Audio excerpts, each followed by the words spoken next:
E aí, pessoal, alguma dúvida de alguma coisa?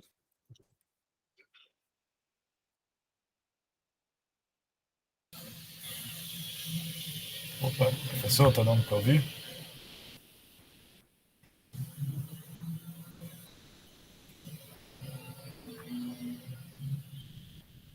Desculpa, a conexão ficou meio ruim aqui. Tá dando para me escutar? Tá ouvindo? Era só um exercício da apostila que eu acho que eu não entendi muito bem. Eu posso compartilhar a tela? Pode. Ok.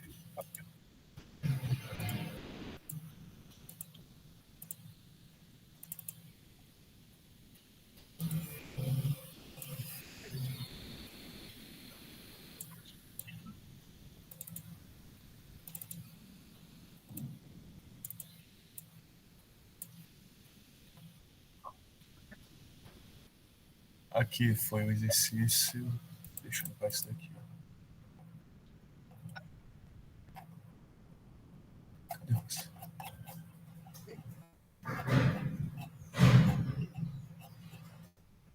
Isso, 67.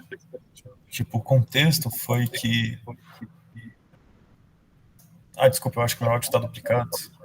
Ou está normal? Oi? É que eu acho que meu áudio ficou duplicado. Tá dando eco? Mas eco não tá meio cortando a sua voz. Calma aí, eu acho que eu vou sair da chamada e entrar de novo, rapidinho.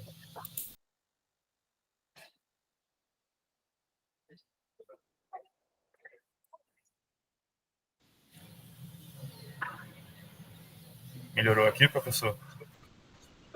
Ah, tá dando para ouvir, pode falar. Beleza. É só que eu não entendi muito bem o que esse exercício pediu para fazer. Ele pediu para criar uma estrutura e fazer essa função.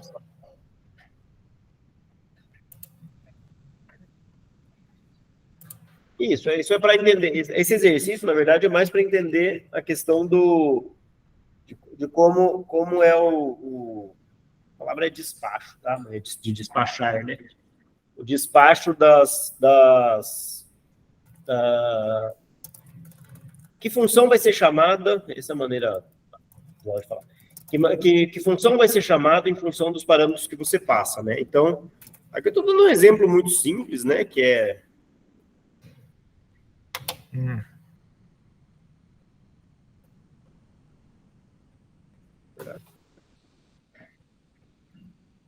Estou dando um exemplo muito simples, no qual você vai definir duas funções. Uma que recebe um vetor de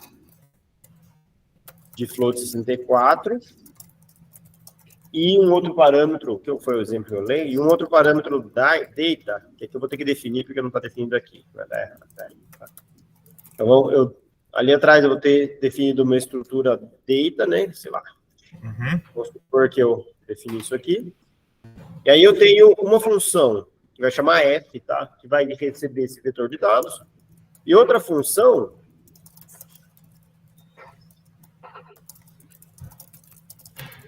que ela não vai receber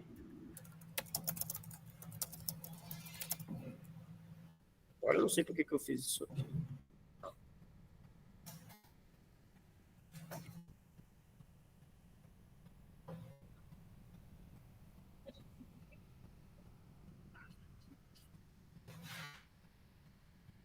O que eu tinha entendido que era para fazer era colocar nos argumentos da função um dado que não fizesse parte da estrutura, só que aí o terminal dava um erro. Eu não sei se esse era o objetivo mesmo, era isso? Isso, o objetivo é esse, tá? O objetivo é esse, mas de toda maneira eu não... Eu coloquei lá, não sei se eu... O que eu acho que eu vou mudar aqui lá para isso aqui, tá? É o seguinte, vamos supor que você define... Eu acho que isso devia estar bem antes da apostila, né? Tem que dar uma lida de novo para entender o contexto desse exercício aí, mas... Se você define uma função que recebe como parâmetros, sei lá, um vetor e uma estrutura de dados, tá? E aí ela devolve um valor. Então, e a estrutura de dados é uma coisa que você definiu com essa estrutura aqui, ou qualquer coisa que você tiver definido. Mas você quer que o usuário não tenha que inicializar essa estrutura de dados toda vez. Você quer, o meu usuário, ele, em geral, só vai passar o vetor de parâmetros aqui.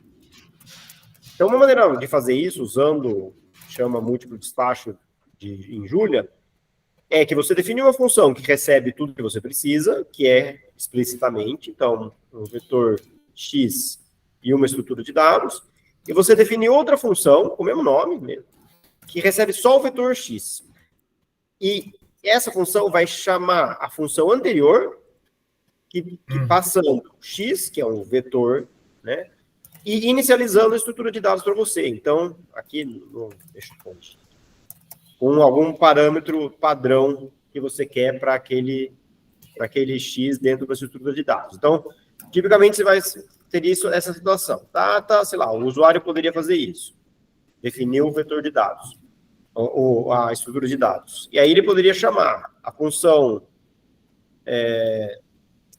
a função, que é a primeira função que está definida ali, com essa estrutura de dados que eu defini, e o que aconteceu aqui foi que eu passei um vetor de ponto flutuante e a estrutura de dados para essa função aqui, explicitamente devolveu 1, mas se eu chamar isso aqui reto,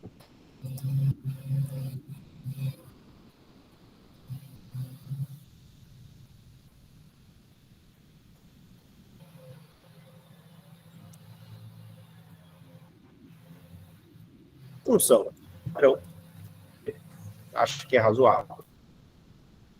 E aí o que o exercício aí está pedindo é você chamar isso aqui com uma coisa errada. Por exemplo, se eu chamar isso aqui com um vetor de inteiros, ele vai dar um erro porque não tem.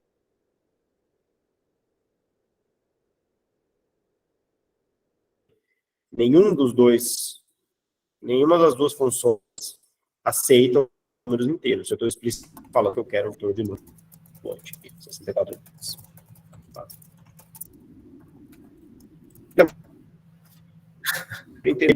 É uma coisa quase igual, não sei. É preciso perder o contexto. Eu acho que era que se você, aquele exercício em particular, era você escrever uma função com o mesmo nome, só que dá inputs diferentes e ver o que ela retorna, dependendo do input. Se ele retornasse uma string, você colocasse o input uma string, vai retornar alguma coisa, se você botar um inteiro outro, assim vai. Beleza, ficou claro, professor. Vou tentar criar uma outra função que pegue o argumento do vector para o usuário não ter que fornecer a estrutura de dados. Como tá, é meio bobo isso. Alguém sabe como é que põe essa letra em LaTeX? Reclamar? Ninguém sabe, né? Eu estou mudando. É que eu acho que só eu que estou com a tela compartilhada, né, professor? Eu não tô? Eu achei que tinha compartilhado. Mas eu não tenho que tirar a minha tela para você poder compartilhar a sua, ou precisa? Não, eu acho que eu tô. Não precisa. Então você não viu nada do que eu falei.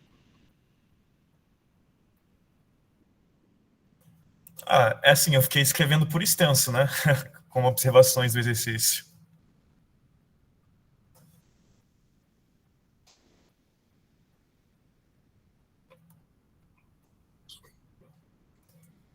Nossa, que eu fiz. Só queria tirar uma segunda dúvida em geral, ou... Vou te falar. É só que eu consegui concluir a apostila, só que eu não achei um exercício em particular que pedisse para usar o Catalyst. O que eu acho que chegou mais perto foi o último, só que ao invés de usar a biblioteca do Catalyst, ele usou o Optin, né? Não, são duas coisas bem diferentes, tá? São duas coisas bem diferentes. No último exercício, você pode potencialmente usar o Catalyst e o Optin. Porque o Catalyst é um programa que vai fazer a simulação do sistema de equações diferenciais, né? Vai fazer a simulação do sistema de equações diferenciais para te dar como é que variam as concentrações em função do tempo de uma cinética racional. Então, se você vai lá para o... E o Optim é um pacote de otimização. Então, nesse exercício aqui, né? Use o método para obter as constantes da velocidade da reação química que estudamos, substituindo o seu simplex por esta implementação. Então, aqui você pode usar como reação química uma das implementações que você mesmo fez da resolução do sistema de equações diferenciais. Escolhe aquelas reações em cima que vocês implementaram explicitamente, todo o sistema de equações diferenciais, etc, etc. Mas, se você quisesse, você poderia fazer uma reação química mais complicada, usar o Catalyst para resolver o sistema de equações diferenciais, e o Catalyst tem uma série você tem que passar para ele também quais são as condições de velocidade que você está usando. Então, você poderia fazer a simulação com o Catalyst para usar o Optim por cima disso para calcular quais são as condições de velocidade que correspondem ao mecanismo que você está estudando. Então, eles só fazem coisas diferentes. Tá? O Optim é só um pacote para otimização e o Catalyst é para fazer a simulação das equações diferenciais da cinética racional. O exercício está pedindo para você encontrar, para você propor uma cinética racional, inventar dados, digamos assim, inventar dados que seriam seus dados experimentais de uma cinética racional, e encontrar qual que é o conjunto de constantes de velocidade que melhor se ajusta a esses dados experimentais. Para fazer isso, você precisa simular a sua cinética racional. Essa simulação da cinética racional pode ser feita ou usando um dos seus programinhas Simul 1, Simul 2, Simul 3 lá que a gente definiu lá em cima, que são as programinhas de simulação de cinética racional, que a gente fez na mão, colocando a integração da equação das equações diferenciais explicitamente, ou você poderia usar o Catalyst para resolver esse mesmo sistema de equações diferenciais, ou outro mais complicado, se você quisesse. E aí, isso vai te dar, cada simulação vai te dar um conjunto de concentrações em função do tempo, que você vai ter que comparar com as concentrações, entre aspas, experimentais, estabelecer uma medida de erro do ajuste da simulação com os dados experimentais, e esse erro, que vai ser um numerinho, é a função objetivo que você está tentando minimizar como função das constantes de velocidade que você vai passar como função objetivo para o optimize do Optime. Então, esse F aqui, esse Fzinho, o Optime, você só está fazendo isso. E não tem. A diferença é que o F, em vez de ser essa funçãozinha simples, vai ser uma simulação de cinética racional. As variáveis são as constantes de velocidade. Aí, dentro do... Você vai passar as constantes de velocidade para F. A F vai fazer uma simulação, comparar o resultado da simulação com os dados, entre aspas, experimentais, calcular o erro e devolver o erro como valor da função. E cada vez que o Optimize quiser calcular F, ele vai ter que fazer tudo isso. Isso Ou ficou você vai claro. Hã? Ficou claro. É porque eu estava com esse receio de que fosse necessário utilizar o Catalyst em algum momento da apostila, mas no final das contas não é necessário, né? Não é necessário, não. A ilustração pode usar aqui, tá? Mas a ilustração do Catalyst é mais para mostrar que tem pacotes aí que, enfim... Em geral, assim, tipo, várias das coisas que a gente fez, que não é meu objetivo ensinar vocês usarem os pacotes específicos aqui, mas é bom saber que eles existem. Não só aqui, como em outras linguagens, né? Então a gente fez toda uma parte do trabalho que foi implementar a solução das equações diferenciais numéricas. Tá bom, existem pacotes desenvolvidos para isso, especificamente. Depois a gente fez outra parte, de entender como é que funciona a lógica dos algoritmos de otimização, com derivadas e sem derivadas. Existem pacotes que fazem isso também. Então, esses pacotes vão receber e são implementados por baixo do pano de maneira similar ao tipo de coisa que a gente tem feito aqui, né? Então, se você pode usar uma função desses pacotes, tudo bem, não tem problema nenhum. Com alguma frequência, você vai ter que implementar coisas diferentes do que eles fazem, e aí você tem que saber fazer você mesmo.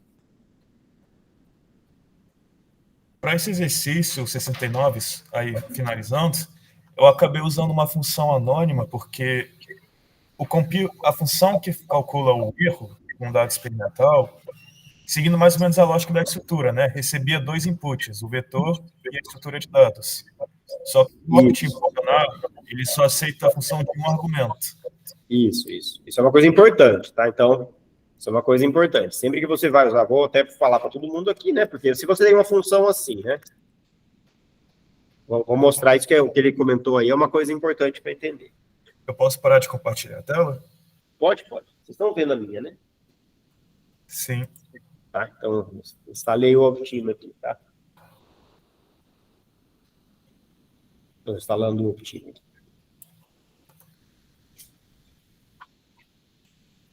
Tá, então, vou dar de novo só para mostrar. Então, eu estou no Using Optime. Aí, como ele mencionou, né, para a interface do Optime, você vai dar Optimize, ele pede uma função, e essa função, ela é uma função só, nesse caso aqui, do ponto que você quer. Então, isso aqui seria uma função válida para você. F de x igual a x de 1 ao quadrado mais x de 2 ao quadrado. Tá, então, uma função que só recebe um parâmetro x. Então, você pode dar Optimize, F, dessa maneira, né? Aí x0, sei lá, 10 é o ponto inicial do qual eu vou partir para minimizar essa função, E o algoritmo que eu vou usar é o Nelder-Lit, tá? Então, é isso que ele vai fazer. Claro, beleza. Tá? E obteve a solução bem ruimzinha, por sinal, né? Tá, vamos botar um...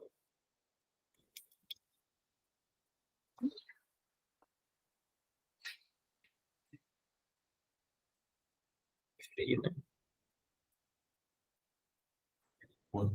É? Deveria ser 0. Então, isso que eu falando aí. Mandou mal. Ele tá indo para 1, né? Será que alguma...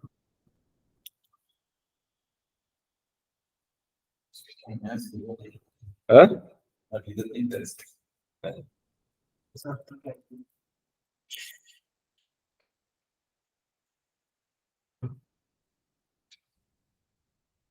Iterations? É.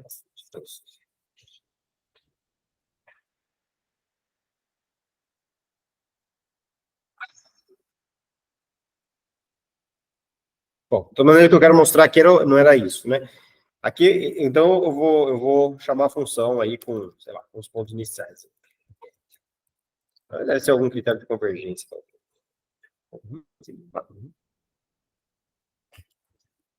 Ah, não. F com 3 metros. Espera. Ele não deve estar chamando essa função aqui. Só que não, só para ter certeza que está fazendo a coisa certa.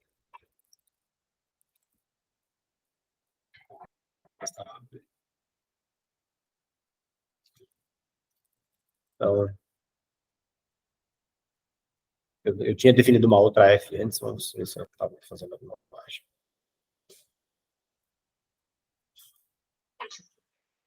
Tá.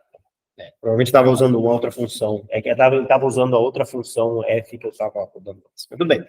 Então, aqui. Então, agora tudo bem, convergiu para 10 a menos 9, blá, blá, blá, tá? Fez 40 iterações, chamou a função 78 vezes, beleza.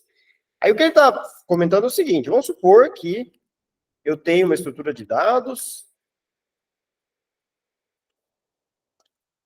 qualquer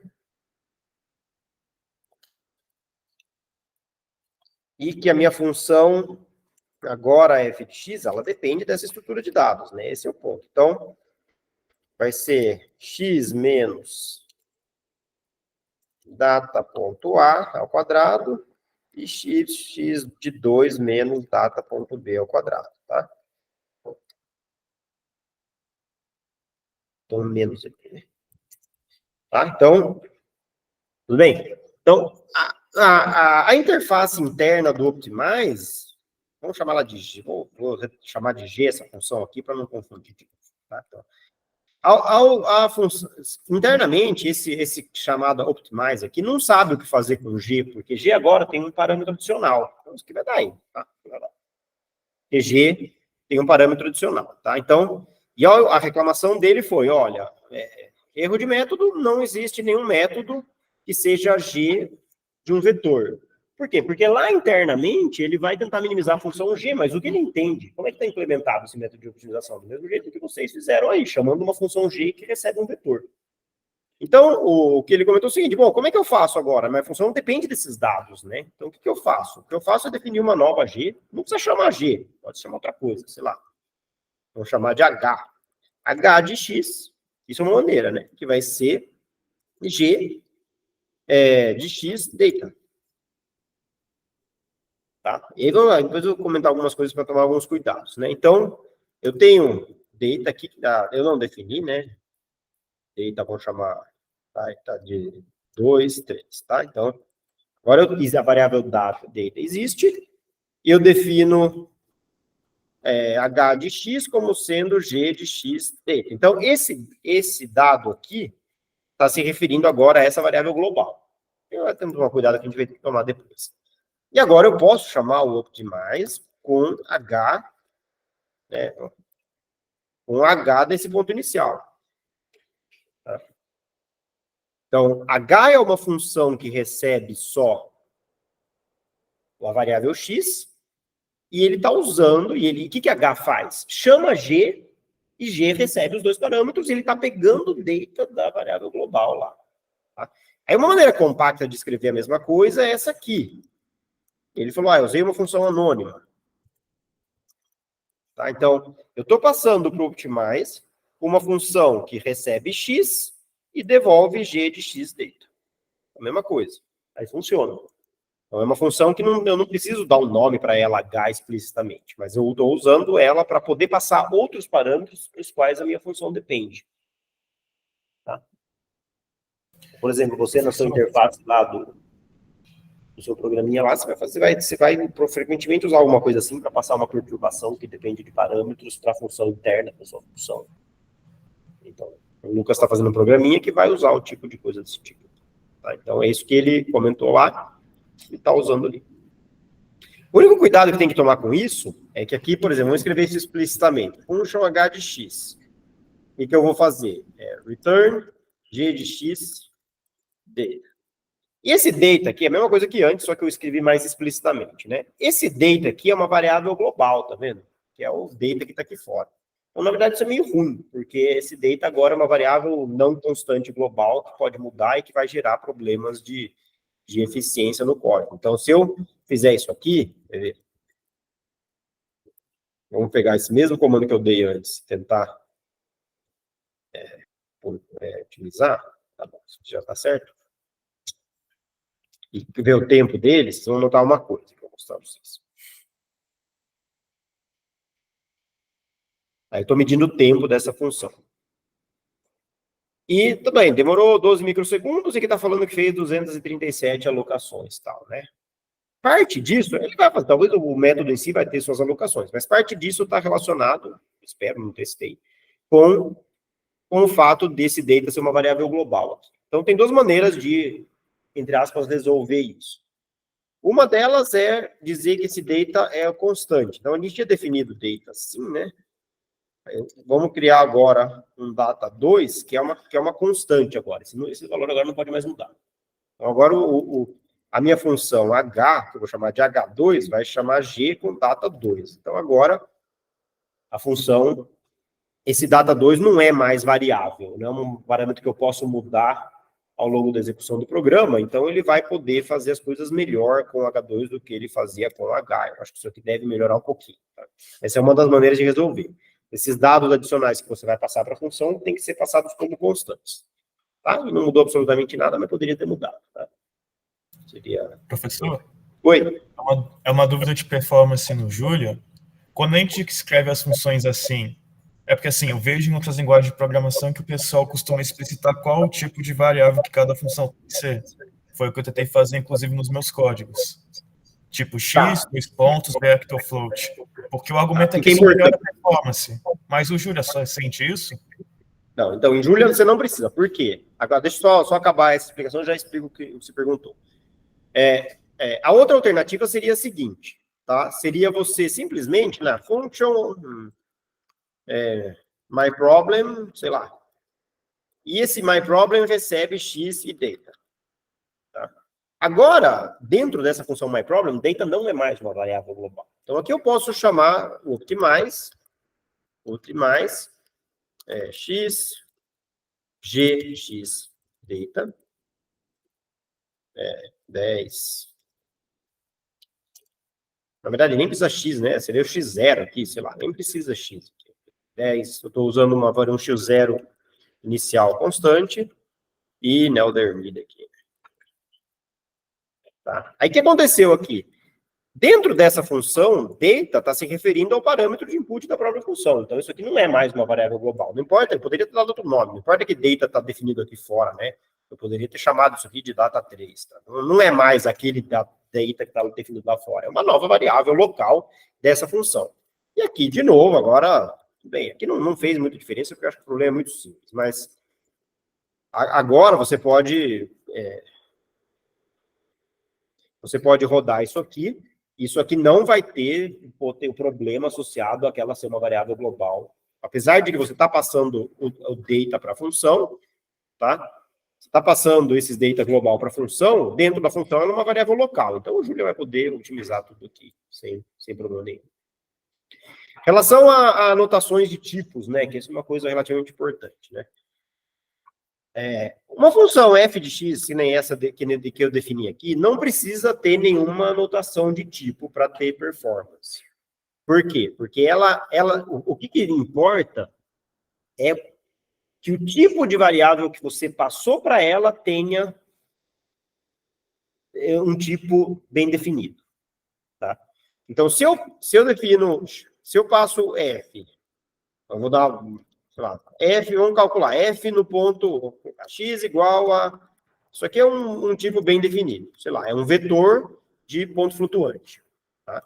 Então, f, se eu calculo o tempo, f de x, você vai ver que, beleza, ó, nenhuma alocação, super rapidinho, etc. Então, o fato de não ter anotações de tipo aqui não tem problema, porque o que acontece? A palavra é inferência, né? O que o Júlia faz aqui é inferir. Dado que x é um vetor de float 64, o compilador do Julia, ele fala assim, tá bom, se isso aqui é x de um vetor, é como se eu tivesse criado uma função toda anotada, e vai ser compilada correspondente a esse tipo de input. Então, x é um vetor de float 64, numa linguagem onde eu escrevo todos os tipos, eu definiria uma função que ele falou assim, f de x que recebe um vetor de float 64 é igual a x de 1 ao quadrado mais x de 2 ao quadrado, sei lá, e às vezes até, isso aqui devolve um número float 64, sei lá, poderia até, isso aqui para ser exagerado, tá? Isso aqui até é uma notação válida aqui, tá? Até uma notação válida, tô falando, minha função, que seria mais parecida com um programa em C em Fortran, sei lá, ou C, Fortran, C++, onde você explicita todos os tipos de variáveis que você está usando. Aqui você não precisa isso, porque este processo aqui é uma coisa que Julia vai fazer, ele vai deduzir a partir do input da sua variável. Então, agora eu criei essa f aí, mas vamos supor que essa f aqui, vamos chamar de, sei lá, P2, tá? Que tem uma só. Se você, por exemplo, roda esse comando aqui, tem outro que eu acho que seria melhor, mas...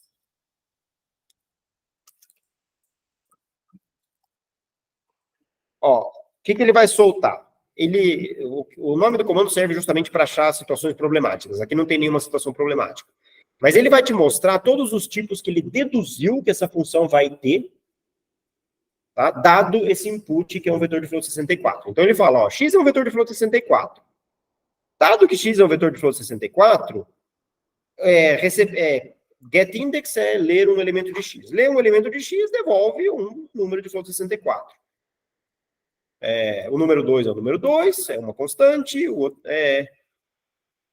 resultado de elevar essa variável ao número 1, o número 2, que é esse resultado, ao número 4, que é o número 2, resulta num float 64 também. E a mesma coisa, etc, etc. Aí, quando você soma os dois resultados, o resultado é float 64, significa que o corpo da função devolve, em última instância, o float 64. Tudo isso é o que o compilador do Julia faz. Ele infere, a palavra inferência mesmo, ele infere todos os tipos da sua função em função do input que você deu. E aí ele compila um código que é tão eficiente como um código em uma linguagem onde você teve que explicitamente definir todos esses tipos. Tá? Julia faz isso automaticamente por inferência em relação aos tipos de variáveis que você deu para a função executar. Quando é que isso não funciona bem? Não funciona bem se você explicitamente, por exemplo, passa para ele, vou dar um exemplo. O que é um vetor real 1.01, por exemplo? Tá?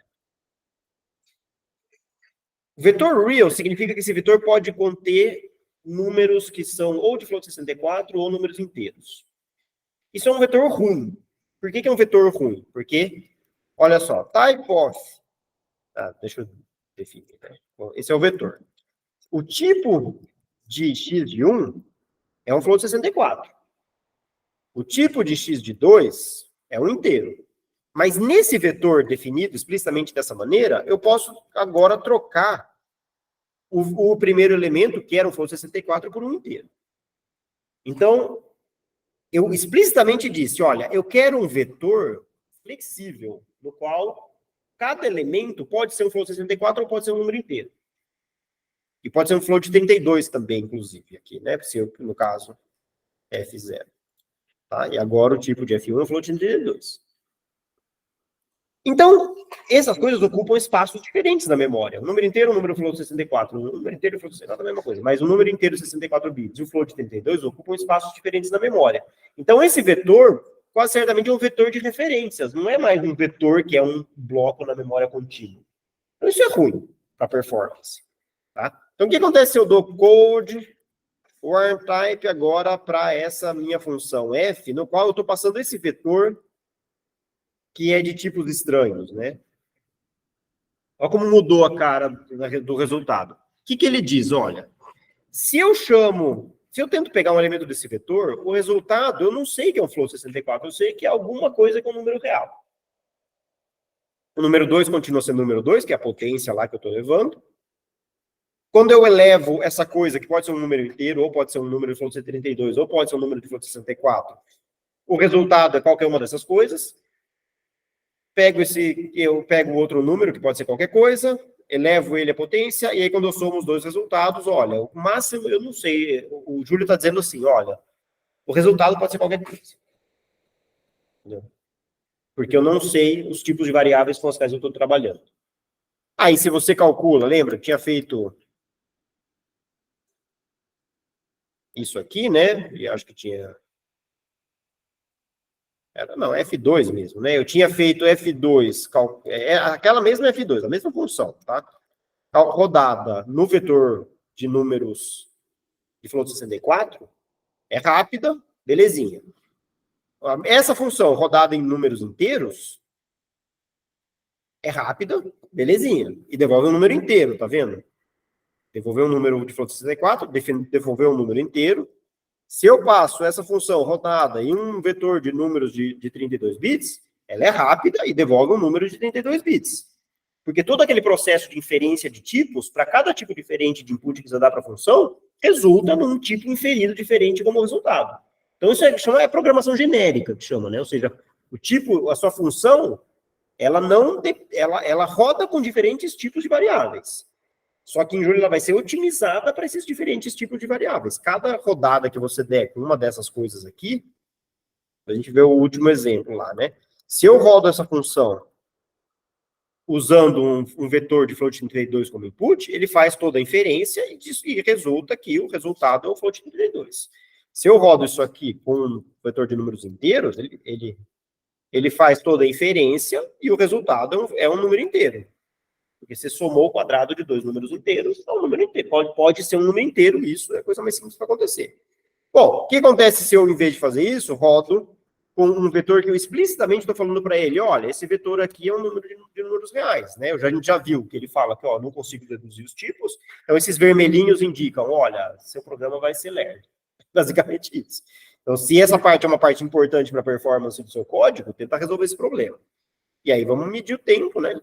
Que é só botar um real aqui na frente, nem importa qual que é o tipo de variável que eu estou colocando ali, né? Mas ele vai rodar, tá vendo? Demorou, lembra, demorava 1.6 nanosegundos e não alocava nada, agora demora 85 nanosegundos e faz 3 alocações.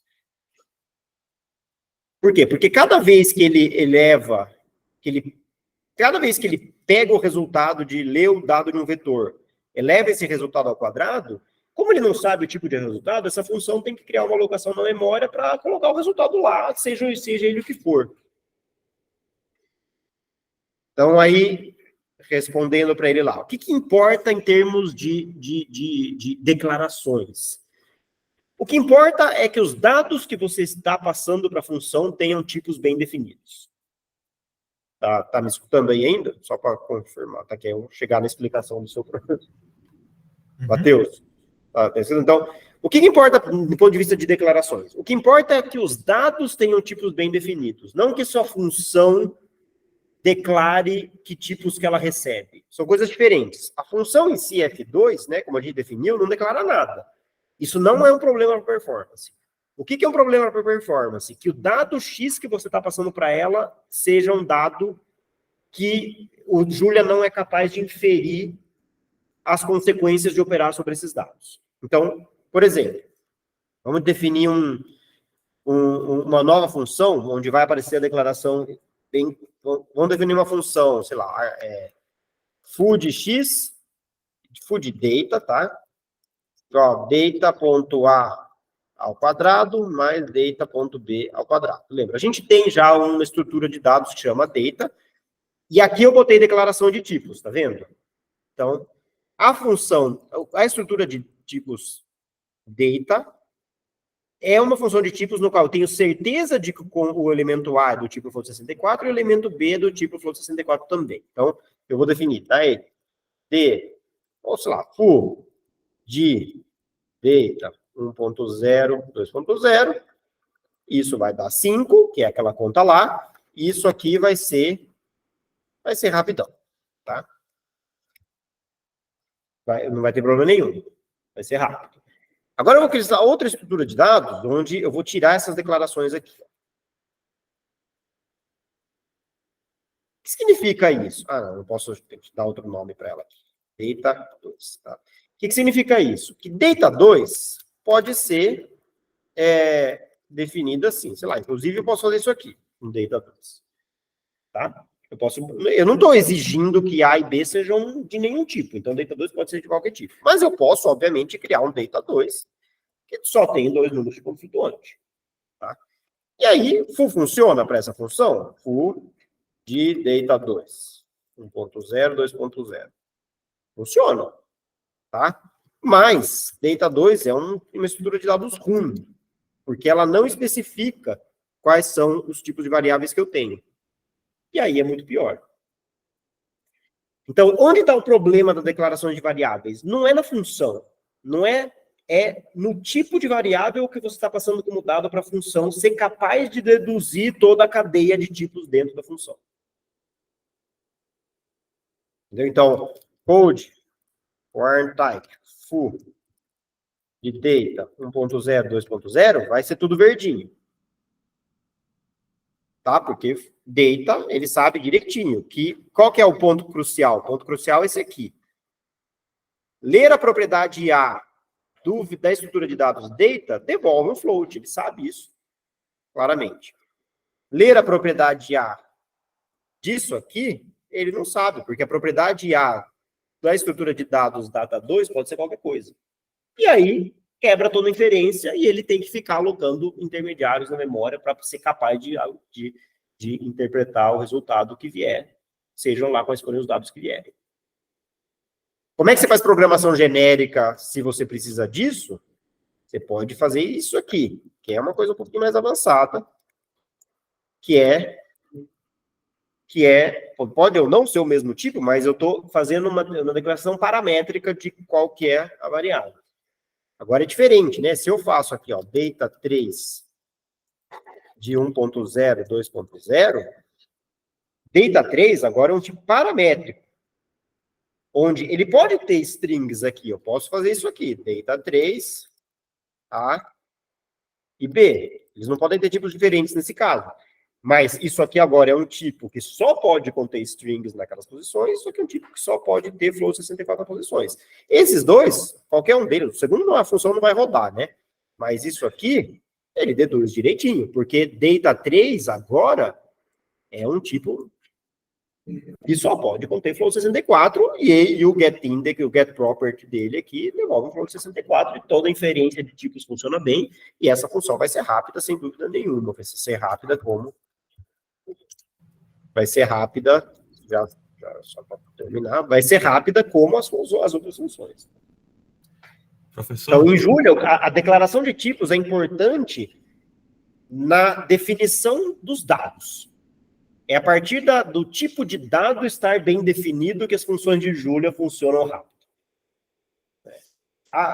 As declarações de tipo na definição da função, tudo bem, elas podem simplesmente restringir o input da sua função para dados específicos. Então, se você define aqui, sei lá, F5, vector, float 64, tudo bem, aqui não tem erro. É impossível essa função ser lenta, porque ela só aceita vetores de float 64. Então, não é que não é inútil, você pode querer colocar isso, se sua função só recebe vetores de float 64, é o único interesse que você tem, você não quer declarar ela genérica, tudo bem. Tá? E tudo bem, essa aqui não tem como errar, mas se você passar um dado que não é um vetor de float 64, ela vai dar erro. Tá? Aí você pode fazer coisas mais interessantes. Ah, mas e um float de 32? Eu quero? Ah, tá bom, eu quero. Então vou colocar isso aqui. Né? P menor que real. Tá? Então, agora essa função ela pode receber vetores de elementos, onde esses elementos são reais. Tá? Então, essa função é mais genérica, ela não é totalmente genérica, porque a nossa função original podia receber aquela estrutura de dados lá. Enfim, coisas diferentes. Agora, essa função aqui, ela é mais genérica e ela garante que vai dar erro se você passar alguma coisa que não é interessante que você quer calcular.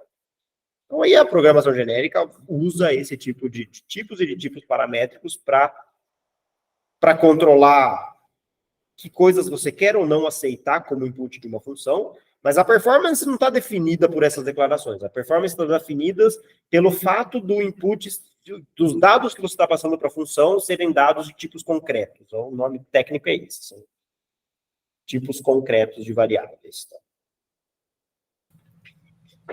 Professor? Oi. Uma dúvida que surgiu é se em códigos mais robustos é comum o pessoal criar mais de uma estrutura parametrizada, ou seja, uma estrutura para receber strings, uma estrutura para receber floats, ou se é preferível fazer uma estrutura única para tudo? Aí depende do que você quer. Geralmente a gente vai, é comum você definir esse tipo de coisa aqui, tá? Estruturas de dados paramétricas é comum. Às vezes, se você sabe que essa estrutura só vai receber números reais, você pode parametrizar ela assim. Aí você fala, ó, essa função, ela é uma estrutura que vai receber, tem 2 elementos, e esses elementos são números reais. Ou se pode ser um número complexo, você pode parametrizar ela assim. Ou, tem que ser vetores de números reais. Então, selector, sei lá, W menor que real. Essa parametrização pode ser mais ou menos complicada dependendo do tipo que você quer receber. Então, T é um vetor de tipo W, onde o W é um número real. Enfim, sei lá. Você pode aprender essa notação e pode ser mais ou menos útil, mas porque você quer. Mas isso aqui é fundamentalmente é para você dar mensagens de erro boas para o seu usuário que está querendo inicializar uma estrutura, botando um string aí no meio, e você quer que dê um erro, entendeu? Você fala, não é para você inicializar com uma string, porque nada vai funcionar.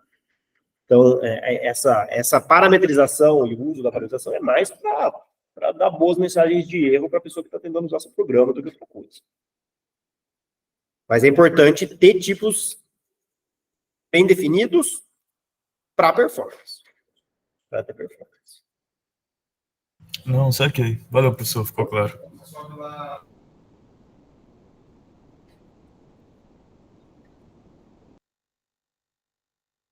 Essas coisas, sim, são mais específicas de Julia, tá? De como Julia funciona, tá?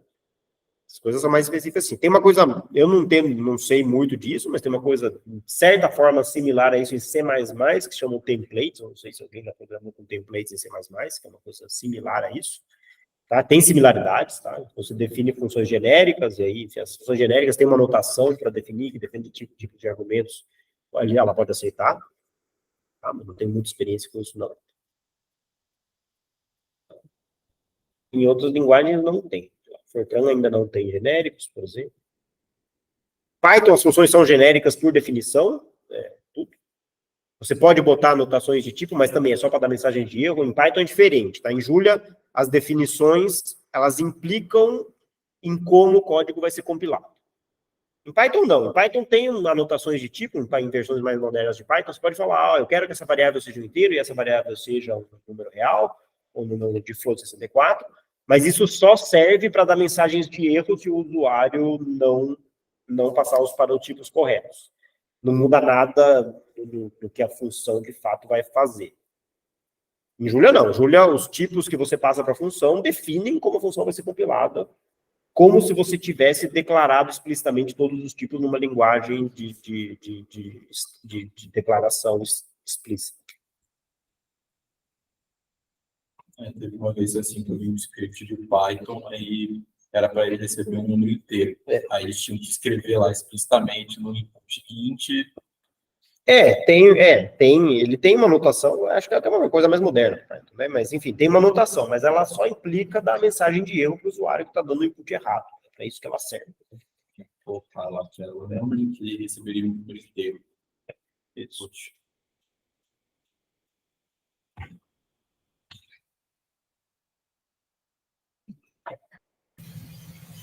Professor, eu tinha uma dúvida agora, mas não é mais sobre o exercício da apostila, é mais sobre os códigos que eu estou fazendo para tratar dados. Isso é mais específico. Se quiser me perguntar depois, que se é o seu. Não, beleza. Você esteja interesse, os códigos deles são legais, se vocês quiserem aprender também. Eu tenho dúvida na atividade 60. Tá, deixa eu ver. Então vamos tirar dúvidas mais das atividades primeiro, depois, para as coisas mais específicas suas, você me pergunta depois. Não, sem problemas. 60. O que é atividade 60? É basicamente o teste da função. Você consegue descobrir? Ah, Então, quando eu executo a minha função, geralmente ele consegue descobrir quais são as constantes corretas. Só que tem vezes que eu inicio ela e aí ela faz uma busca na linha e ela só fica nessas iterações. Então ela fica iterando e fica procurando na linha, só que ela não para de procurar. tá. Bom, aí provavelmente você tem algum problema no seu código, no qual no momento da linha você está faltando um critério de parada, porque o que está acontecendo no código dele que ele mostrou aqui? Ele começa a iterar, aí é o simplex lá, aí ele faz a busca na linha, na direção de descenso, e o programa dele fica falando assim, a função aumentou, a função aumentou, a função aumentou, a função aumentou, mudando, buscando a linha, buscando a linha, buscando a linha. Provavelmente não tem nenhum ponto na linha menor do que o ponto que você já está. Então você tem que ter algum critério de parada que te diga... Esse é basicamente o original, que está lá na apostila.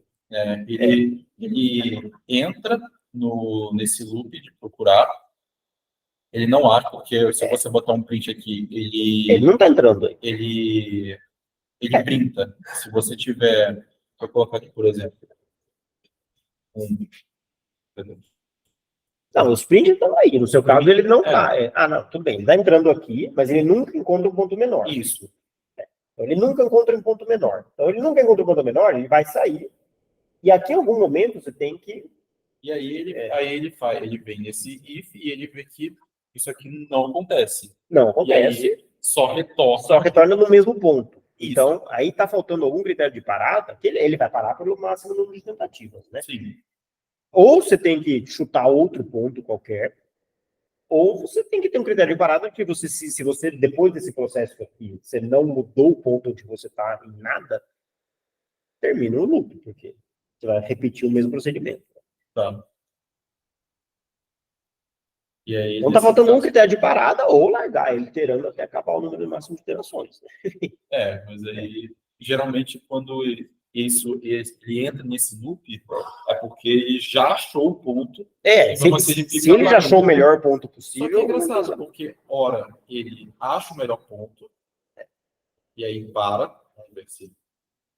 Agora ele não está parando, mas algumas vezes, né, que eu faço nessas tentativas, ele para,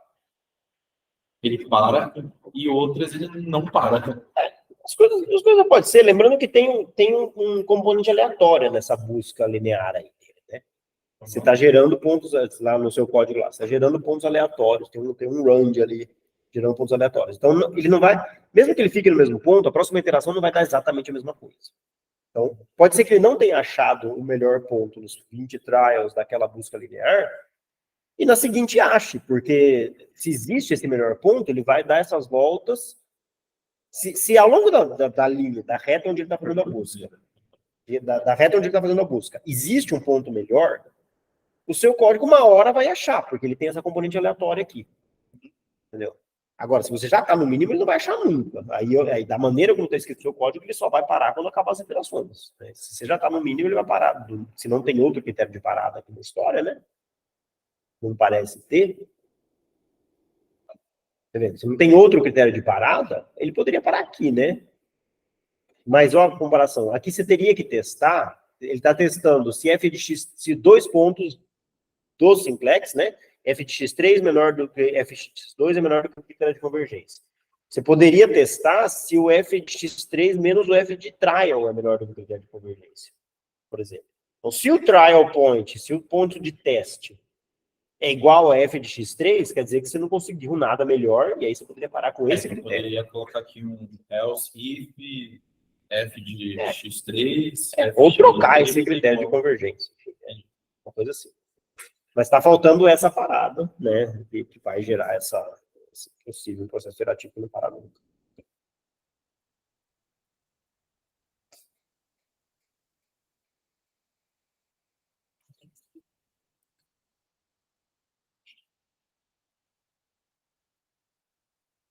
E deu certo? Mas de todas maneiras, quando ele acha a solução de velocidade correta, isso foi legal.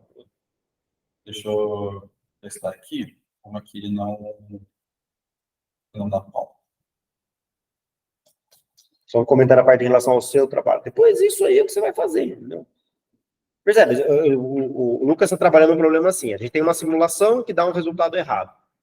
A gente quer mudar alguns parâmetros da simulação para tentar corrigir aquele resultado. Então, a gente tem um chute inicial lá de como é que a gente muda o parâmetro da simulação para corrigir o resultado, e o que a gente vai querer fazer depois é qual que é o melhor parâmetro possível que te dá o melhor resultado possível para a probabilidade que a gente está querendo ver. A simulação em cima, normalmente não é uma coisa que você vai derivar, então você pode usar um algoritmo de otimização como esse, fazendo exatamente o que está fazendo nesse exercício. Então, naquele seu problema lá, você vai poder mudar em cima daquele teste do campo de força que você está variando, e você tem o parâmetro que está variando no campo de força, fazer uma busca de variar mais de um parâmetro, às vezes, inclusive no campo de força, e encontrar qual que é o melhor conjunto de parâmetros que aumenta a maior quantidade possível a quantidade de alfa-hélice do seu problema. Às vezes, o que acontece nesse erro é isso aqui, ó, que na hora do resultado, ele bota na hora number. E aí, esse erro vem geralmente associado a isso aqui. O valor da função na hora number. Aí tem que ver o que você está calculando, que em algum lugar ele está dividindo por zero. Não. Pois eu... Tem que ver onde momento que aparece esse nota number aí, que é alguma divisão por zero que você está fazendo. Tem que ver onde tem um zero lá. Tem 5x e atividade é porque depende da atividade anterior, né? Que é 56 a 58, que eu calculo aquela diferença quadrática baseado nos resultados de... Aí o que pode acontecer, o que pode acontecer aí, tá? Você está fazendo uma simulação de cinética. Você lembra que se você coloca constante de velocidade muito absurdas para essa simulação de cinética, o treco sai no primeiro passo, por exemplo. A concentração da negativa no primeiro passo, isso pode acontecer. Não sei se acontece explicitamente, mas eu dou um exemplo do tipo de fenômeno que pode acontecer. Se você bota uma constante de velocidade muito grande, você sai no primeiro passo, então você não tem nenhum ponto para calcular o erro, por exemplo. E aí, possivelmente, o seu cálculo de erro dá uma nota number, porque você está dividindo por um vetor de tamanho zero, coisa assim. Pode acontecer alguma coisa desse tipo.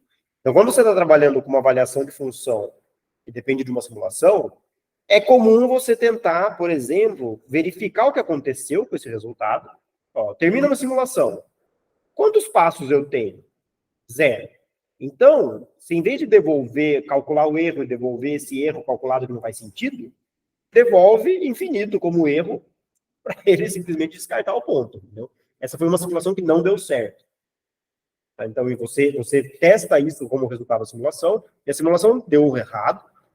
Então, em vez de calcular o erro, eu return mais infinito como valor da função. Esse ponto vai ser descartado, obviamente, porque vai ser um ponto horroroso, e você vai fazer outra simulação com outro valor, né?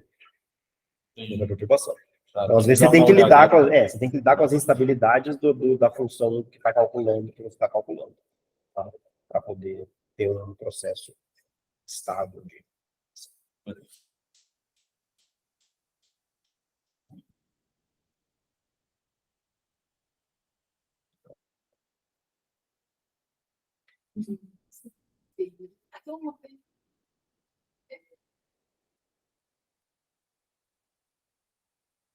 Ele separa o coletivo da animação do programa. Ele tinha usado só, acho que foi possível.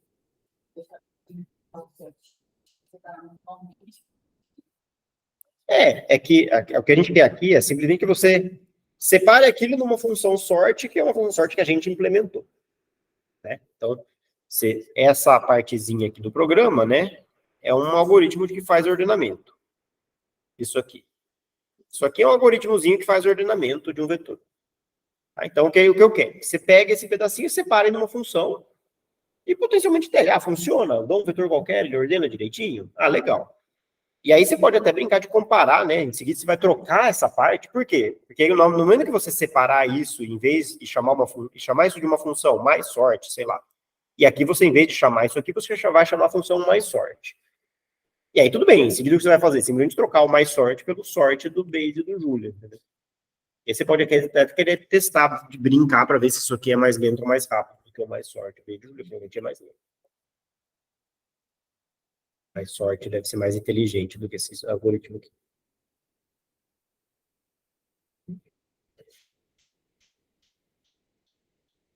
Tá? Então, a ideia é justamente ir entendendo, né, que se você tem um pedaço do seu... Isso é uma boa... em geral, de programação, de uma maneira geral. Se você tem um bloco do seu código que faz uma função específica, logicamente bem definida, geralmente é uma boa ideia você separar aquilo numa função. Né? E onde essa funçãozinha, inclusive, para que se você quer substituir ela por uma outra implementação da mesma coisa, fique fácil. Né? Porque se ela já está separada fora do seu código, você quer trocar, descobri um pacote que faz isso e é muito melhor do que o meu, do que o que eu implementei, você só troca qual que é a função que você está chamando, né? Então, isso é uma boa prática, e fica o código, as funções ficam menores, fica mais fácil de entender tudo o que está acontecendo. Boa prática, é um exercício disso, né? De tentar modularizar o seu código. Isso aqui.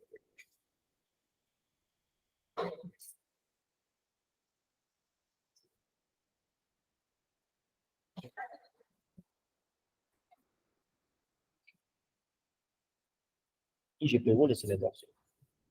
Editada? É. Não. Não é NVIDIA, não. Ainda não. Mas o processador desse... É bom, né? Acho que é um i7 de 11ª, dessa segunda geração. Testar aqui, abre o terminal aí. Não, esse terminal eu tô fazendo...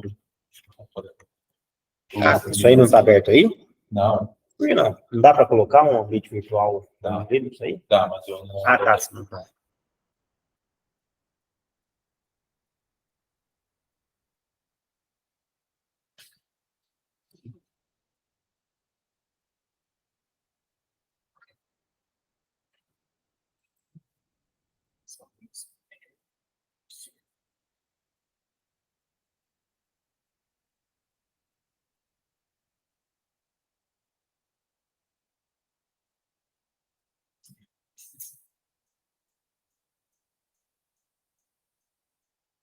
Tudo bem, pessoal?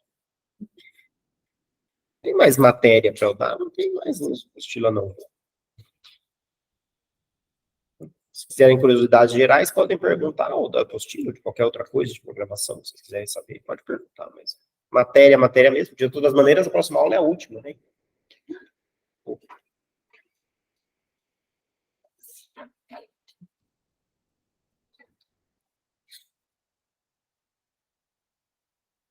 Para quem não fez, por favor, vocês já fizeram, né?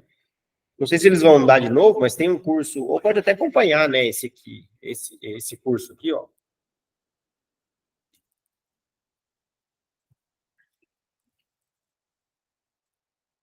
Do MIT. Mas é muito diferente do que a gente fez, né? Esse aqui. Tá?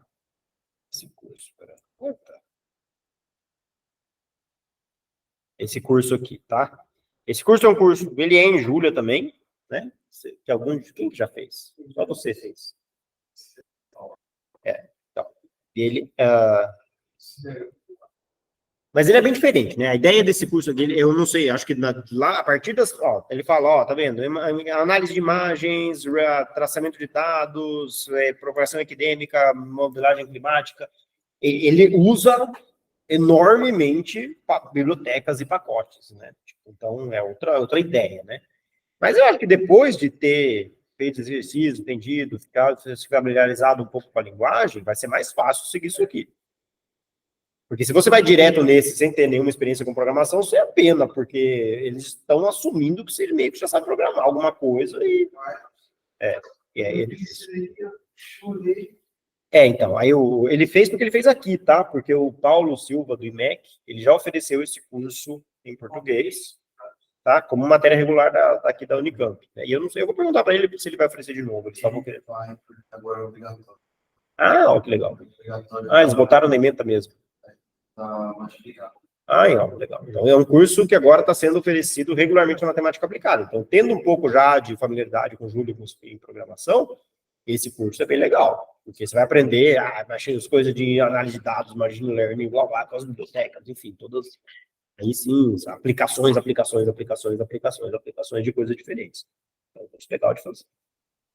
Mas aí dá para fazer de forma autônoma. Não, também dá.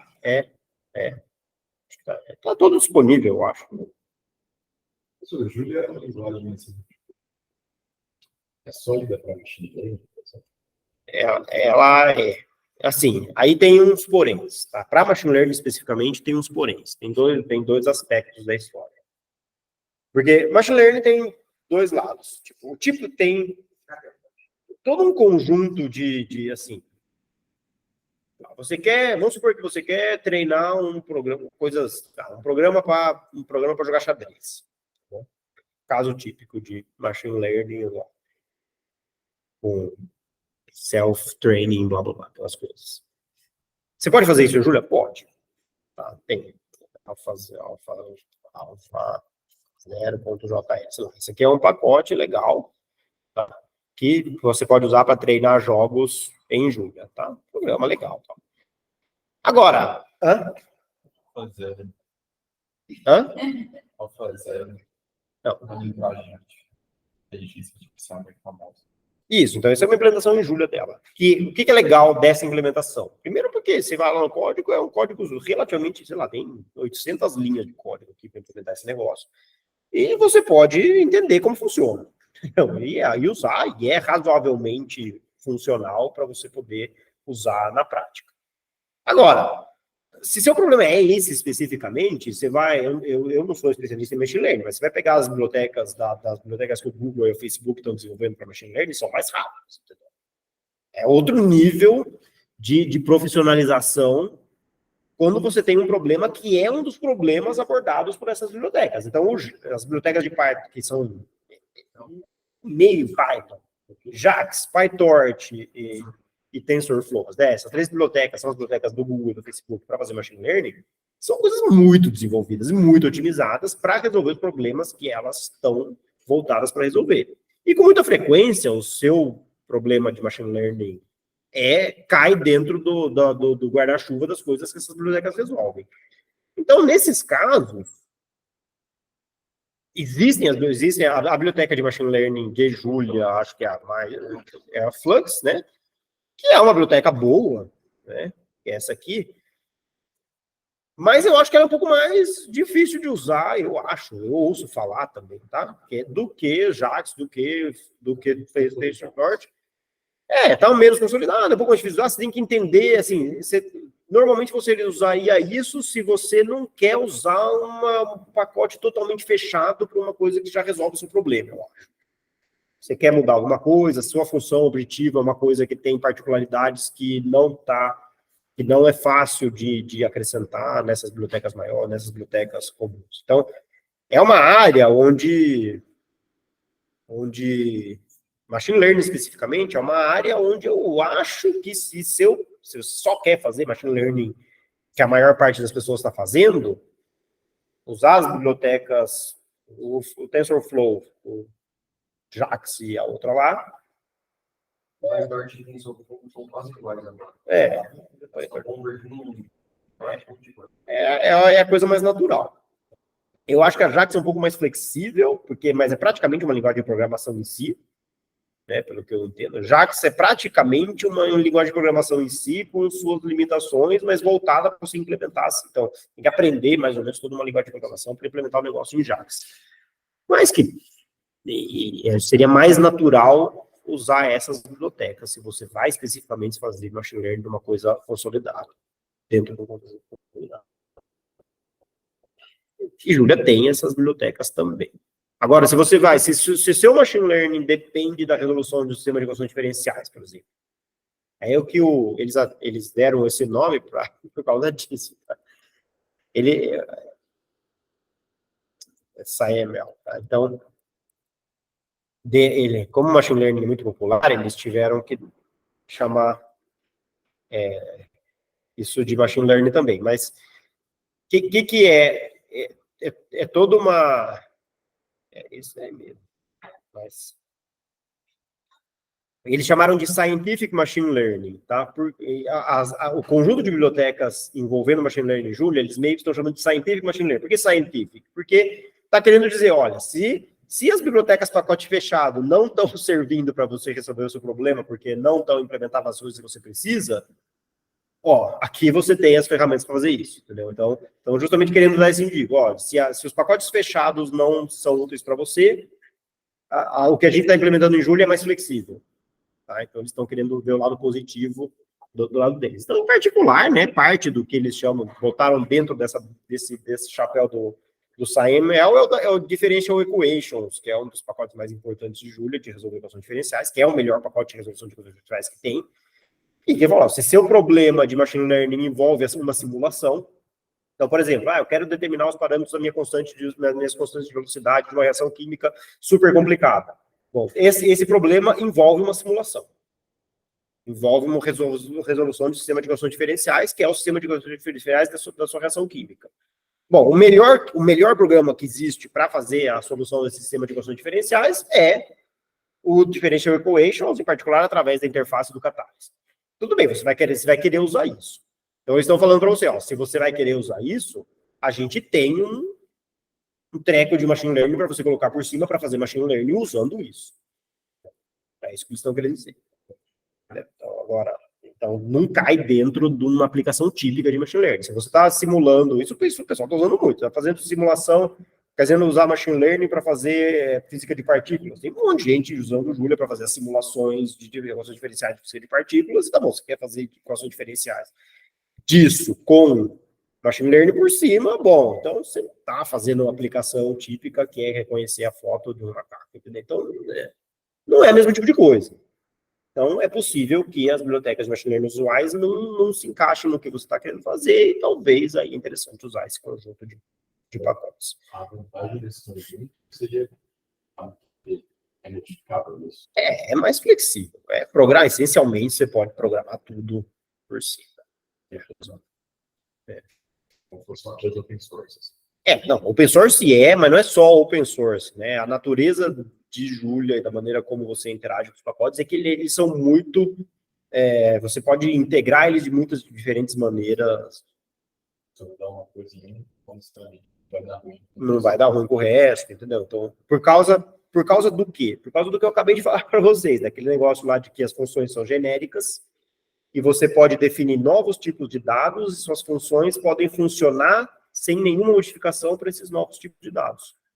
Entendeu? Então, você pode criar estruturas de dados suas, e aí definir características da interface dessa estrutura de dados que fazem todo o pacote funcionar, as simulações funcionarem, sem você ter que modificar nada, porque a programação por baixo do pano é toda genérica. Então, essa é a vantagem, essa é a qualidade disso.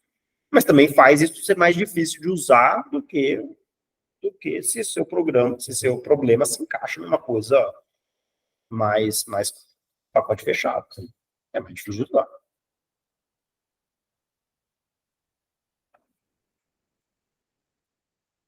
Então, isso é o que eu ouço falar também, tá? Porque eu não uso machine learning para fazer nada.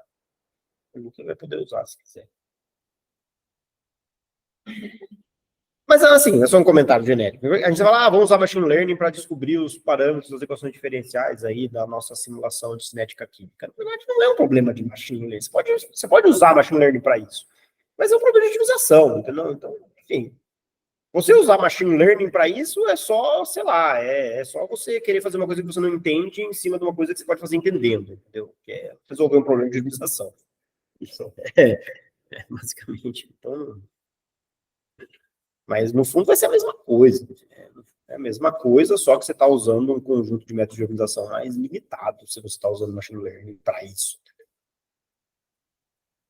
Machine learning tá bom, se você tem um sistema de equações aí de cinética, você tem, sei lá, 300 mil parâmetros, tá bom?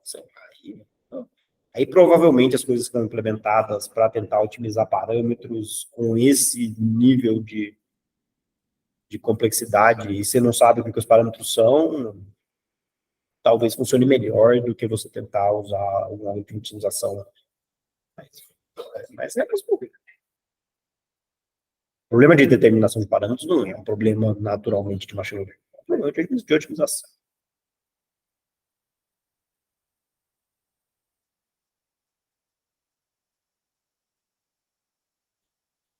É isso.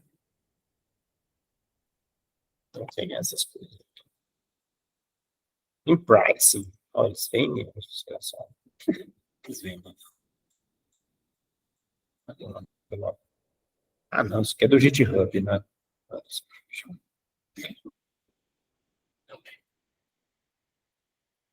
Tá, e aí eles têm, ó, só dentro desse... Scientific Machine Learning é uma organização do GitHub, né? Mas aí tem todos os pacotes, né? Eu falei, Differential Equation é um dos mais importantes. Aí tem esse Modeling Toolkit, isso aqui tem o Symbolics, que é um pacote interessante, também incorpora coisas que são parte... Existem outros pacotes em outras linguagens para isso, mas Symbolics é para fazer manipulação simbólica de equações. Então, você tem o seu problema lá matemático, você quer simplificar as equações, ou calcular analiticamente a derivada e a hessiana, sei lá, do seu problema. Então, tem um pacote que chama Symbolics para fazer esse tipo de coisa, enfim.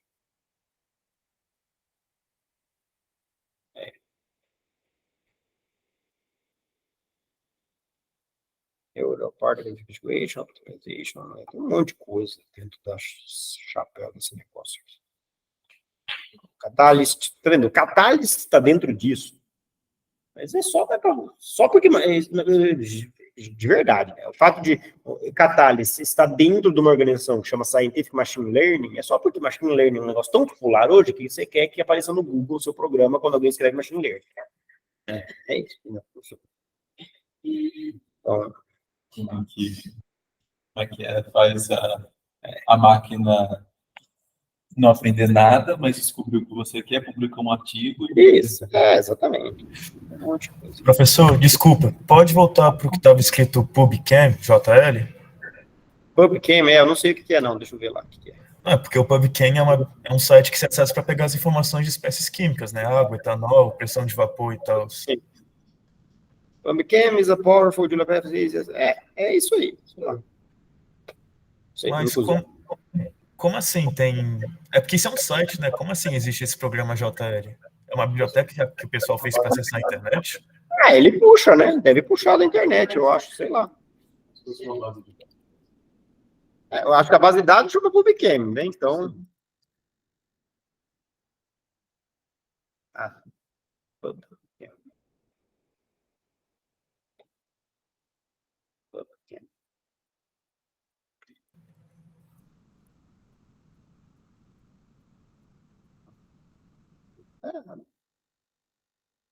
Só ser muito, muito, muito recente esse programa. Não, esse aqui não está registrado, tá? Esse aqui nem está registrado, eu acho.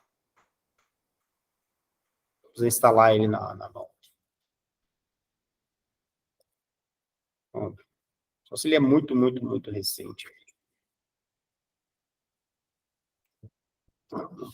Não está registrado. Eu teria que instalar ele assim.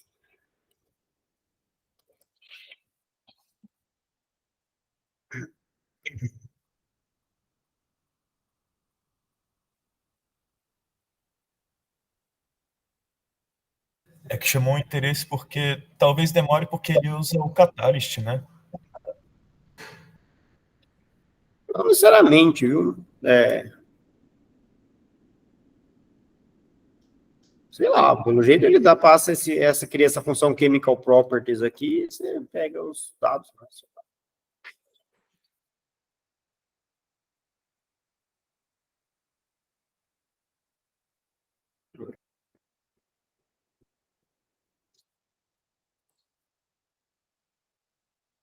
Parece um programinha ainda incipiente, pelo jeito.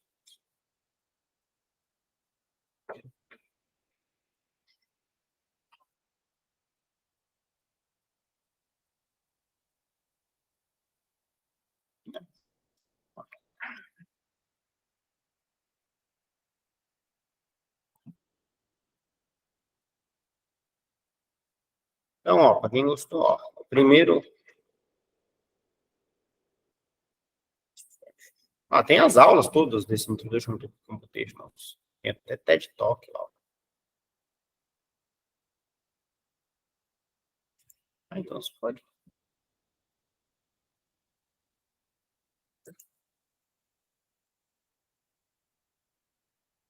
É isso aí. Você pode colocar o link no YouTube?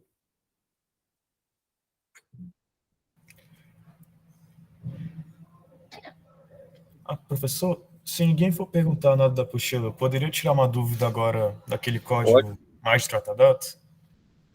Pode ir. Então vai. Acaba sendo... É mais uma dúvida de sintaxe, na verdade. Não acho que vai ser grande coisa, não. Tá aparecendo a tela? Ah, peraí que eu tava colocando o código no... Peraí, só dá um segundo que eu já vou botar o... Não, tranquilo.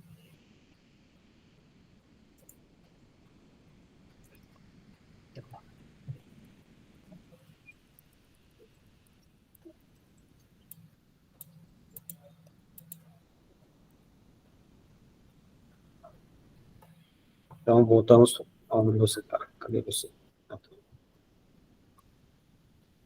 Aí, tô vendo. Vou falar. É mais uma dúvida nessas linhas daqui. O que ela faz? Eu tenho uma struct, aí nela eu botei esse arquivo aqui, né? Desculpa. Eu botei essa pasta aqui, né? Aí o que eu fiz foi fazer esse laço, que aí ele acessa essa pasta e consegue colocar esses arquivos em um dicionário. Aí o nome dos arquivos são as chaves e o caminho de cada um desses arquivos é a entrada do dicionário, né? O que surgiu é porque o dicionário está criado com uma entrada Zen, né? Aí isso pode prejudicar a performance. Não. Provavelmente, assim, provavelmente isso não, assim, não vai... Primeira coisa é se esse dicionário, digamos, ele vai fazer parte de alguma parte que tem importância e performance do seu código. Provavelmente não, né? Você vai provavelmente trabalhar com os dados, depois você vai ler cada um desses arquivos, né? E aí, quando você lê cada um desses arquivos, você vai gerar um vetor de dados, ou um data frame, sei lá, o que for. E esse data frame provavelmente é o que você vai iterar, ou que eu vou fazer coisas com ele, né? E esse data frame precisa ter um tipo de dado bem definido. O dicionário em si não tem muita importância, não, porque o máximo que ele poderia ser aí seria um dicionário string, né? Uhum. Não, e aí, para inicializar ele como string, lá em cima você tem file, dict, gc, tá vendo? Uhum. Aí você, antes do parênteses, você abre uma chave, abre uma chave, aí põe string, vírgula, string, com letra maiúscula, string. O S é maiúsculo, que é o tipo. E tudo bem, aí você rodar isso de novo, ele vai gerar o dicionário vai ser string, mas eu acho que isso não vai ter nenhuma importância no seu caso, não. Saquei. O objetivo é tentar arrumar os data frames mesmo. Aí na hora que você lê esses data frames aí depois, quando seja lá a função que você vai usar para ler, provavelmente vai botar um data frame com um tipo de dado bem definido, não sei. Aí onde você tem que tomar algum cuidado, porque provavelmente você vai passar esses dados, né? Você vai passar esses dados para funções que vão fazer contas, sei lá, fazer simulações. Mas também só importa se o seu programa demora alguma coisa que está ficando intolerável, né? Aí você descobre onde está o problema para tentar resolver. A vantagem de ter uma linguagem onde você não precisa declarar todos os dados e que vai ter esses N's, que é Julia usado dessa maneira, ou Python, é que é prático, né? E você só precisa se preocupar com performance onde você precisa performance, né? Uma coisa dessas é muito chata de implementar em Fortran, C, C++, porque você precisa ficar declarando todos os tipos de variáveis para coisas que o tipo de variável não tem nenhuma importância. Entendeu? Então é chato implementar uma coisa assim. Vou ler um monte de nomes de arquivos, sei lá, é uma chatice fazer isso numa linguagem onde você tem que declarar todos os tipos. Então, aqui você não precisa, você vai ter que se preocupar com os tipos num instante onde você tiver um cálculo que está demorando um tempo que está ficando intolerável para você. Aí tá bom, essa função demora muito, então essa função que você tem que otimizar. E ver que tipo de dado está entrando nela, se ele está sendo capaz de fazer a inferência toda na cadeia lá de dedução de tipos, para a função que demora, o resto não importa, a preparação dos seus dados antes e tal. Desde que você passe um dado bem definido para a função que tem problema de performance, seu problema está resolvido. Não, beleza.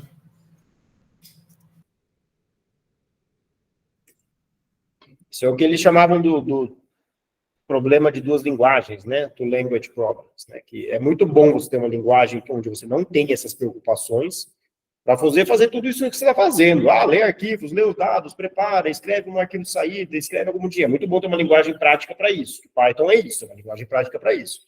Mas aí você tem uma função onde você precisa alta performance.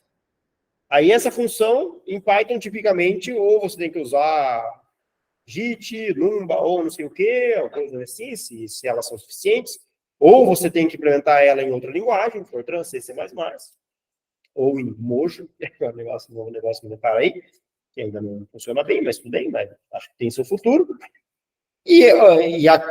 Ou, sei lá, se você usar o Julia, você tem uma interface mais ou menos razoável para fazer toda a parte que não precisa performance, e uma maneira de fazer a parte que precisa performance dentro da mesma linguagem. Isso que é interessante nesse sentido.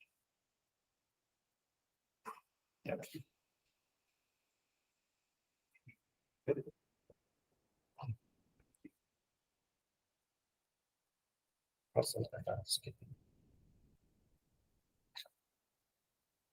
O mais caro do que parecia. Porque instala tudo mesmo. Mas não é nem um pacote.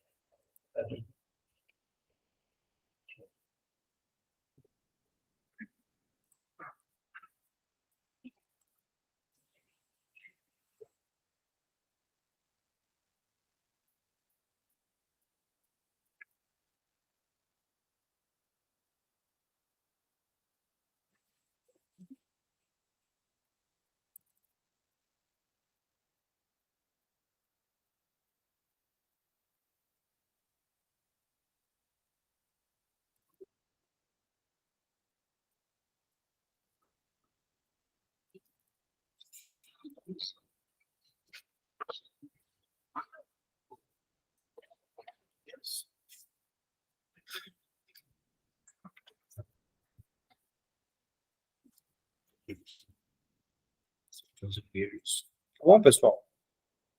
Mais alguma coisa? A última dúvida era mais de estético, né? Era um outro código que eu fiz. Se ninguém tiver outra dúvida, eu queria compartilhar a tela. Pode falar. Aqui, rapidinho. Tela cheia. É só porque tá aparecendo a tela? Tá. Meio escuro, mas tá. Só as curvinhas estão coloridas aí. É porque eu deixei o fundo transparente. Mas tá dando para ver a figura ou tá meio distorcido? Então, dá para ver. É só que eu tô tendo um pouco de dificuldade com o Julia de como faz para mexer a grossura, tipo, desse frame e da linha. Você tinha comentado anteriormente que o jeito era você manualmente plotar 4 linhas mais grossas, ao invés de tentar mexer no frame. Eu não estou entendendo exatamente o que você está... O que você Desculpa. É porque essa figura aqui, a ideia é tentar colocar em paper, por exemplo, só que eu não consigo mexer a espessura da linha, que é um dos pré-requisitos que a revista pede de imagem. Tá no default aqui. De qual linha? Desculpa, esse frame aqui, né, que eu tenho os linha eixos. Do frame? Putz, eu nunca fiz isso, não. Esse quadrado. Tem revista que pede isso agora? Deus me livre. Eu estava tentando mexer em duas coisas, né? O primeiro foi a linha da figura, né? Esse ultramograma, só que isso é fácil, o Júlia faz isso direito, mas o frame eu não estou conseguindo. Nossa, alguém uma vez fez isso. Não sei fazer isso em nenhuma... Nunca fiz isso em nenhuma linguagem. Específica. Eu acho que eu tentaria aumentar... mas a sua figura parece bem razoável já, mas eu acho que eu tentaria alguma coisa assim. Fazer uma figura pequena e ajustar o tamanho das coisas com uma figura pequena, assim, sei lá, lá, né? Diminuir o tamanho da figura. Eu não sei, mas não é uma solução que eu acho que é simples, não. É porque eu vi que o back-end do plots comum, o GR, é meio limitado, né? Ó, onde você tem controle absoluto sobre essas coisas é se você gera a figura com o PGF plot X, é um negócio que gera um código em LaTeX.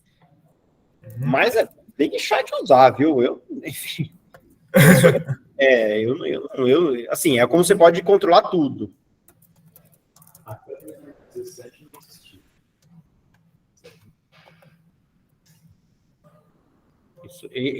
Com essa PGF plots, tá? Essa biblioteca aqui. Só que é outra coisa, enfim. Aqui eu sei que você pode controlar absolutamente tudo. Tá? Mas eu não sei usar, não, viu? Sinceramente.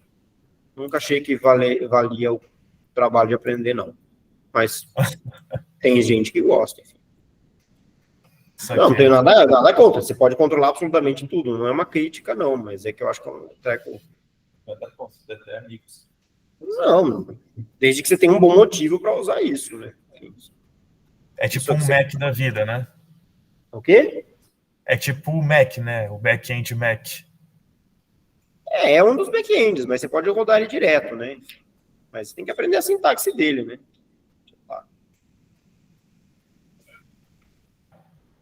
Ele gera. Com certeza você pode controlar até, sei lá, o alinhamento das figuras. Você tem. Faz figuras bonitinhas isso aqui também. Que bonitinho. Você pode controlar tudo, mas eu não sei se eu usaria isso não normalmente. Né? Nunca vi uma revista reclamar da largura do eixo, não. Né? É bizarro mesmo. Hã? É bizarro mesmo. Largura do eixo. Da espessura das linhas do eixo aqui. Né? Isso ninguém nunca reclamou para mim, não. Mas o que eu poderia tentar fazer, sei lá, Será que ajustar o tamanho? Ajusta o tamanho até ficar fino, grosso, né? E aí vai tentativa e erro. Só que você pode brincar com o tamanho da figura, assim, né? Sei lá, tá vendo? Aí vai engordando, né? Se você diminui o tamanho dela, as coisas vão engrossando. Então você pode brincar um pouco com isso, né?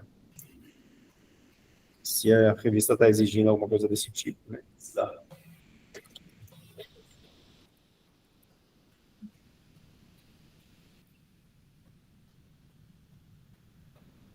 Caramba. É o que eu faria.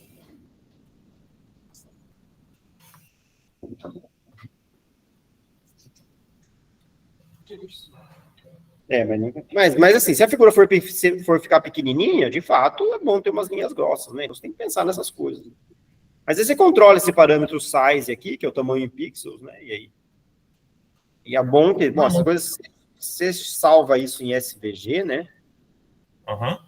Ou PDF, são figuras vetoriais, né? Então, depois você...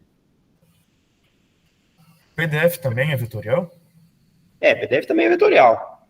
Isso aqui é vetorial. Sei lá, aí você pode editar, tirar os pedaços da figura se você quiser aqui. Também pode, dependendo da figura, às vezes, sei lá, se a figura é uma combinação de um monte de gráficos complicados, até tem jeito de você fazer usando um script, mas às vezes é tão complicado, você vai fazer uma vez só, que muitas figuras não escape no PowerPoint, sei lá. Vai ficar um mês tentando ajustar o layout da figura, você só vai fazer isso uma vez na vida, né? Questão de custo-benefício também.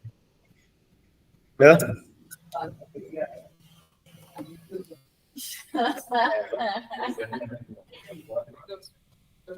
PDF também é vetorial, sim. Você pode abrir no Inkscape, inclusive, importar um PDF.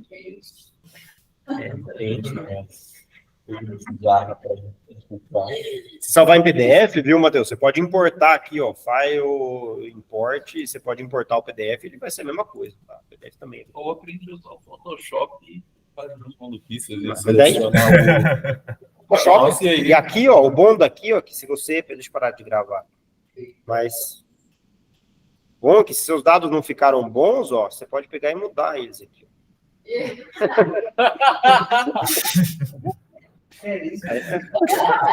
Falei que eu vou falar pra ele gravar.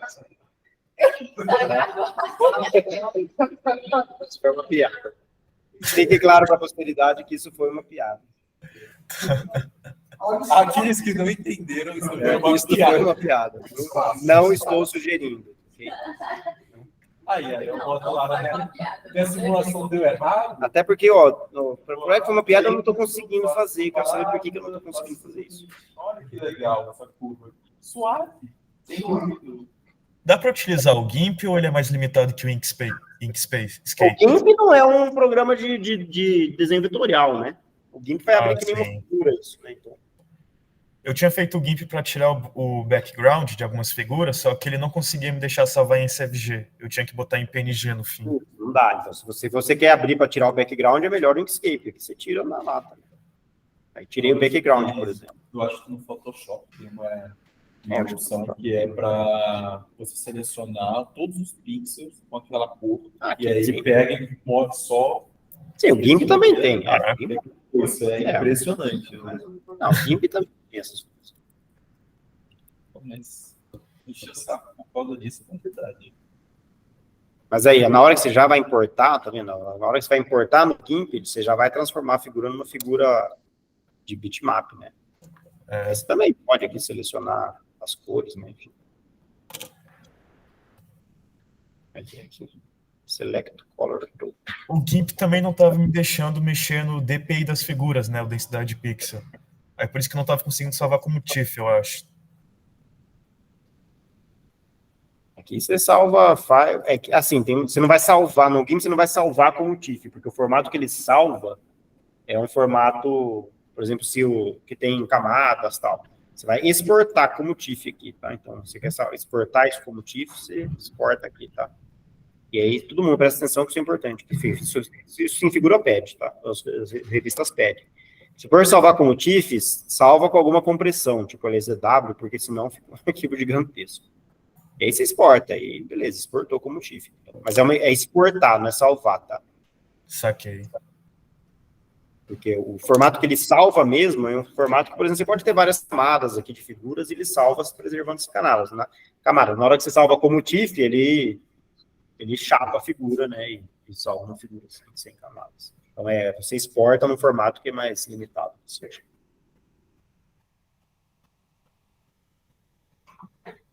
E aqui também tem, ó, seleciona por tipo de cor. Ó. Olha lá, ó.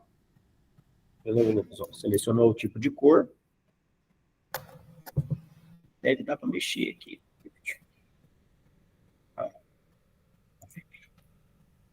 Select. Float. E aí vamos mexer a curvinha aqui.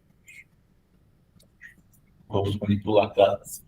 Não, mas para manipular os dados, o bom é o Inkscape mesmo. Não manipula dados no GIMP, não.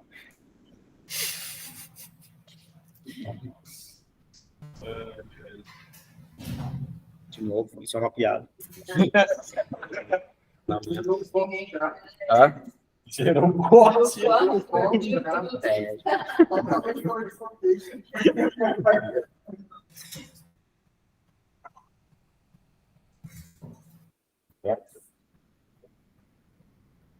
Beleza, pessoal. Qualquer coisa, se tiver alguma dúvida, de tarde me chama aí, tá? Não tem ninguém entrando, mas se alguém me chamar, eu entro para tirar dúvidas. Não, beleza. Falou, pessoal. Até de tarde. Falou. Só querendo salvar. Gravar. Ok? Gravar.